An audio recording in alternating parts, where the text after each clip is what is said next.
नाज़रीन, यहूदी हजरत यूसुफ अलैहिस्सलाम की कब्र मुबारक ढूंढने के लिए इस कदर वक्त, मेहनत और पैसा क्यों खर्च कर रहे हैं? इसका जवाब बहुत ही हैरत अंगेज और शिश्तर कर देने वाला है। यहूदियों ने जब हजरत यूसुफ अलैहिस्सलाम की कब्र पर कब्जा कर लिया तो इन्होंने कब्र खोलकर तस्दीक करना चाहिए। कब्र खोलने पर इन्हें क्या नजर आया जिसने यहूदियों की चीखें निकलवा दी और वो अपने तमाम मंसूबों में नाकाम हो गए? आज हम आपको इन तमाम सवालों के तफसील के साथ जवाब देंगे कि हजरत यूसुफ अलैहिस्सलाम की कब्र कहां पर है, इनकी कब्र मुबारक की बरकत से यहूदी क्या हासिल करना चाहते हैं, मुसलमानों के साथ उनकी कब्र पे यहूदियों का क्या झगड़ा है।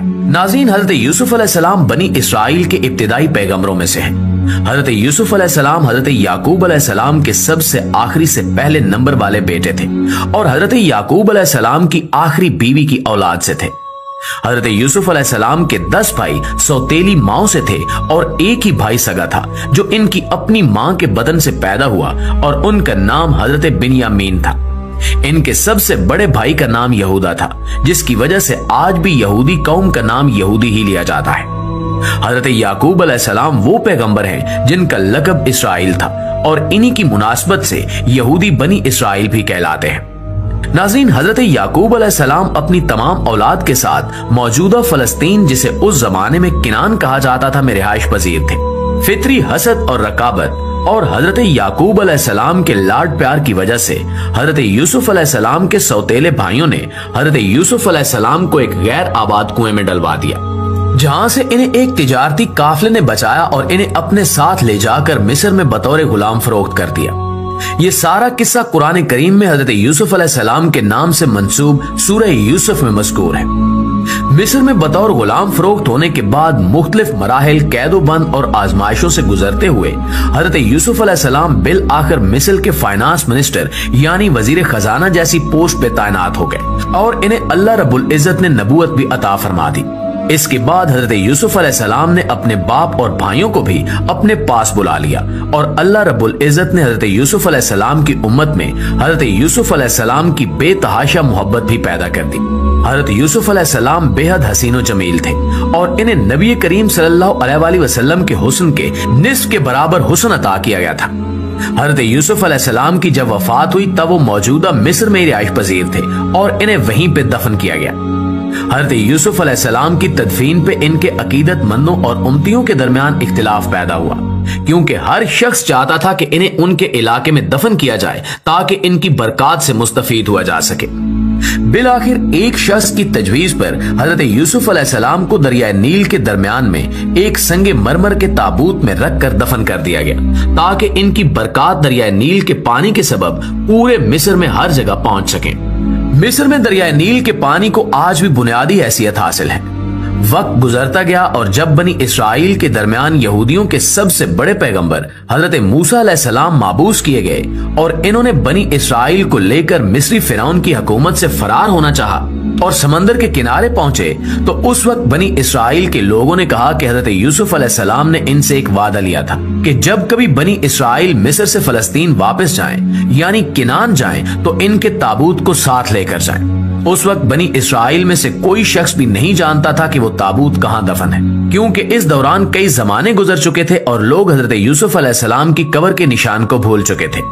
तहकीक करने पर मालूम हुआ कि एक बुढ़िया है जो इस बारे में जानती है और उसने हजरत मूसा अलैहिस्सलाम के सामने शर्त रखी कि अगर इसे जन्नत में हजरत मूसा अलैहिस्सलाम की हमसायगी और कुर्ब नसीब हुआ और इसका वादा इससे किया जाए तभी वो ताबूत की लोकेशन बताएगी, जिस पर हजरत मूसा अलैहिस्सलाम ने इस पे गुस्सा किया, लेकिन अल्लाह रब्बुल इज्जत के हुक्म पर इसकी शर्त को तस्लीम कर लिया। यूं उस बुढ़िया की मदद से हजरत यूसुफ अलैहिस्सलाम का वो ताबूत हासिल किया गया जो संगे मरमर का एक बड़ा ही खूबसूरत ताबूत था और उसे लेकर हजरत मूसा अलैहिस्सलाम फलस्तीन आए। इसके बाद से तारीख में इस चीज का जिक्र नहीं मिलता कि हजरत यूसुफ अलैहिस्सलाम के उस ताबूत को फलस्तीन में कहां दफन किया गया।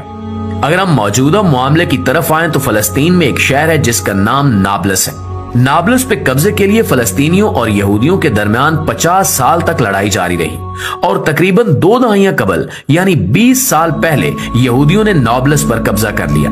नाबलस पे इस कदर शदीद लड़ाई की एक वजह यह थी कि नाबलस में एक मजार है जिसके बारे में यहूदियों का अकीदा है कि वो मजार हजरत यूसुफ अलैहिस्सलाम का है। इस पे मुसलमानों का कहना है कि ये एक मुसलमान बुजुर्ग का मजार है जिनका नाम भी यूसुफ अलैहिस्सलाम के नाम पे यूसुफ ही था। जब यहूदियों ने इस शहर पर कब्जा कर लिया और वो मजार यहूदियों के तसर्रुफ में आ गया, तो उन्होंने इस बात की तसल्ली करने के लिए कि क्या ये वाकई हजरत यूसुफ अलैहिस्सलाम का मजार है, इसकी खुदाई करना चाहिए। खुदाई पे इन्हें जिस कदर हैरत अंगेज और खौफनाक हालात का सामना करना पड़ा, उसने यहूदियों की हिम्मत पस्त कर दी। हर बार खुदाई पे एक निहायत खौफनाक सांप किसी नामालूम जगह से निकल आता था, जिसे यहूदी पूरी कोशिश के बावजूद नहीं मार सके।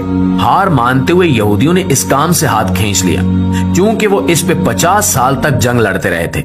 इसलिए इन्होंने इस मामले को यहीं पे दबाया और कोशिश की कि खुदाई की तफसीलात बाहर ना आ सके, क्योंकि इस नाकामी पे पूरी दुनिया में यहूदियों का मजाक बन सकता था।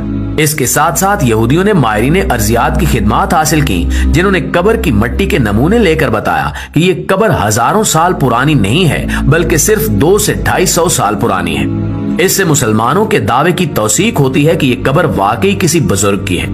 चूंकि यहूदी इस पे बेतहाशा सरमाया और जाने कुर्बान कर चुके थे, इसलिए इन्होंने इसको हजरत यूसुफ अलैहिस्सलाम की कब्र के नाम से ही मशहूर किया और यहाँ पे तौरात अकेडमी बनाई, जहाँ पे यहूदियों के बच्चों को तौरात सिखाई जाती थी।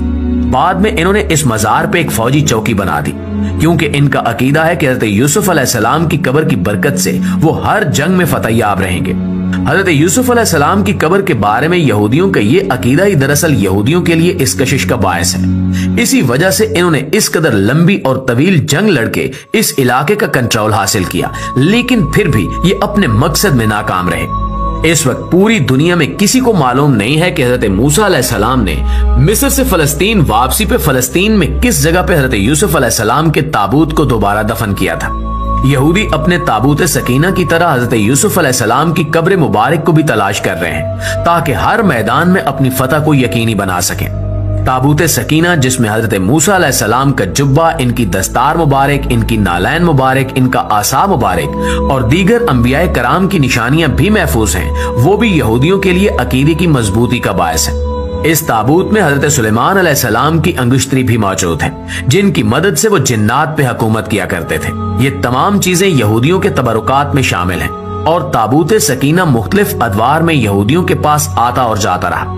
इसके बारे में अल्लाह रब्बुल इज्जत ने कई बार यहूदियों को कहा कि वो इसकी हिफाजत करें और अपने अकायद को दुरुस्त रखें, तो इन्हें हर मैदान में फतह मिलेगी। इसके बावजूद यहूदियों ने कभी भी सरकशी और नाफरमानी का दामन हाथ से नहीं छोड़ा और हर बार अल्लाह रब्बुल इज्जत के अहकामात का मजाक उड़ाते रहे। इसकी वजह से आखिरकार यहूदियों से उस ताबूत को आखिरी बार बस नुसर ने बाबुल पर हमले के दौरान छीना और इसके बाद किसी को इल्म नहीं कि ताबूत सकीना कहां गया।